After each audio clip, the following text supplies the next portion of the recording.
అందరికీ నమస్కారాలు. నా పేరు వినయ్. నేను SLMKM స్కూల్లో 3వ తరగతి చదువుతున్నాను. ఈరోజు నేను చెప్పే విషయం పేరు ఉగాది పండుగ విశిష్టత. తెలుగువారు ముందుగా అందరికీ ఉగాది శుభాకాంక్షలు. తెలుగువారు చేసుకునే పండుగల్లో ఉగాదికి అగ్రస్థానం ఉంటుంది. ఎందుకంటే తెలుగు నూతన సంవత్సరం ప్రారంభమయ్యేది ఈ రోజు నుంచే. తెలుగు నూతన సంవత్సరాది ఉగాది లేదా యుగాది అనే పదాలు సంస్కృతంలో నుండి వచ్చిన.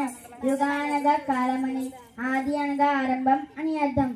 హిందూ పంచాంగం ప్రకారం ఏట చైత్ర శుద్ధ పాడ్యమి నాడు దీని పర్వదినం జరుపుకుంటాం.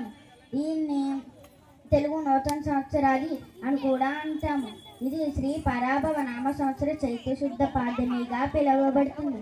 ఇది తెలుగువారి మొదటి పండుగ. ఇది వసంతకాలంలో వస్తుంది. దీనికి ఒక ప్రత్యేకత ఉంది. అది ఏమిటంటే చెట్లాకులు రాల్చి కొత్త చిగురు తొడుకుంటుంది. ఈ పండుగను మన తెలుగు రాష్ట్రాల్లోనే కాకుండా కర్ణాటక, బెంగాల్, అస్సాం రాష్ట్రాల్లోనూ విశేషంగా జరుపుకుంటారు. ఈ ఉగాది వేళ తొందరగా నిద్రలేచి తల స్నానాలు చేసి కొత్త బట్టలు ధరించి ఇంటి గుమ్మాలకు మామిడి తోరణాలు కట్టి ఇంటిని అలంకరించి ఇంటి ముందు మంచి మంచి ముగ్గులు వేసి వసత్న లక్ష్మిని స్వాగతిస్తారు. ఈ ఉగాది రోజున ముఖ్యమైనది ఉగాది పచ్చడి. షడ్రుచుల సమ్మేళనం. షడ్రుచులు అనగా 6 రుచులు అని అర్థం. అవి తీపి, ఉప్పు, కారం, చేదు, వగరు, పులుపు. ఈ ఉగాది పచ్చడి మన జీవితంలో ఉండే సంతోషాలు, బాధలు, ఉత్సాహం, కొత్త సవాళ్ళు, సహనం వంటివి ఎలా ఉంటాయో తెలియజెప్పుతుంది. ఇది వైద్యపరంగా వ్యాధి నిరోధక శక్తిని పెంచుతుంది. ఈ ఉగాది రోజున పంచాంగ శ్రవణం జరుపుట ఆచారంగా వస్తుంది.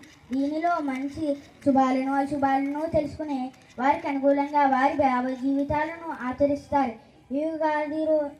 ఈ పంచాంగ శ్రవణం అంటే 5 అంగాలు. అవి తిథి, వార, నక్షత్ర, యోగ, కరణం. ఈ 5ంటిని వివరించేదే ఈ పంచాంగ శ్రవణం. ఇవి మనిషికి ఆయుస్సు, సంపద, పాప ప్రక్షాళన, వ్యాధి నివారణ, గంగ స్నాన, పుణ్యఫలం ఇస్తాయని విశ్వసిస్తారు. అందరినీ ఆనందించే ఈ ఉగాది ఆయురారోగ్యాలతో, సంపదలతో సుఖవంత జీవితాన్ని జీవించాలని ఆశిస్తూ అందరికీ ఉగాది శుభాకాంక్షలు. ఈ అవకాశం ఇచ్చిన వారందరికీ నా ధన్యవాదాలు. Thank you. చాలా చక్కగా చెప్పావు నాన్న. Thank you so much.